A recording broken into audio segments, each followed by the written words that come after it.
lucky we are here to be able to come share a whole wide variety of cultures, of stories. I stand here dressed in something different than you today. A lot of times people come up to us and say, "You have a nice costume," but it's not called a costume to us, it's called regalia. The different colors and designs is something special to us. And there's many different tribes throughout Indian country. 8 of those tribes are right here in Utah. I'm a member of 2 of those tribes, the Northern Ute people. Also, from my father's side, one of the tribes is from the New Mexico area. We're called the Laguna Pueblos. I've been gifted the talent or the gift of playing the music of the Native American flute. We tell all different kind of stories. We have stories about creation and how we came to this world. Some tribes said that they came from the heavens. Other tribes said that they come from Mother Earth. But all is very unique in its own way. It is the story of the Native American flute in which I will share with you today. But in order to understand this story, we must step back in time.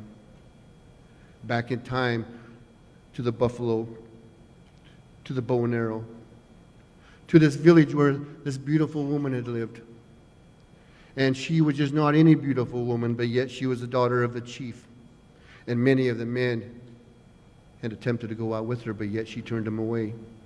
And many of them had gone away saddened because of her rejection. It was this one day, this one individual had gone to the spiritual leader. He said, "What do I need to do in order to win the love of this beautiful woman?"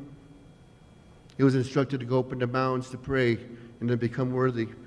So he gone on this journey, which took great courage in itself. And he found a place in the mountains, and he began to pray and sing his songs. And on this one given day, he opened his eyes, and when the sun was coming up in the east, there, set on top of this tree, was this bird. He believed this bird was a messenger, and he got up, and he started walking towards this tree.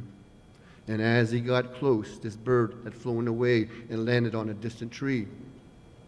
And so this warrior, he began to proceed to the second tree, and once again, as he got close, that bird had flown away and landed on another tree. And this process had gone on for many days. Till finally one day, this bird had landed on an old cedar tree. It was just not any bird, but yet it was a woodpecker, and we all know what woodpeckers do to different wood. So as this warrior approached, and on this one given day, this bird did not fly. We as Native people, we believe in many different things. We believe that we may talk to the animals, the rocks, the trees, and they may in turn talk to us and give us guidance and strength. That bird began to talk to this young warrior about life, about what he needed to do in order to win the love of this beautiful woman. When all of a sudden, the wind started blowing, and down through these different holes, different sounds was made. Different sounds that was have not heard from this warrior before. They paused and they listened. And after a few minutes, this warrior was instructed by this bird that he needed to take this back to his people as part of their traditions or way of life. So he broke this piece of wood off and he journeyed home. And on his journey home, he traveled through the forest people, the forest, and he heard the sounds of the forest people, the bugling of the elk, the whistling of the birds, the sounds as the wind blown through the trees. All these sounds had guided him home safely. And upon his return, he began to play that music. He began to play the songs from his heart. And just like myself and just like any other person, when they start something new, he wasn't very good, but yet with time, he began to put his heart into the music. Until one day he felt that it was time to go to play for this beautiful woman. So we went down to the rivers to where not only she, but many other people from the village had gone to get water for their families. He hid in the tall grass, and he played the music upon her arrival.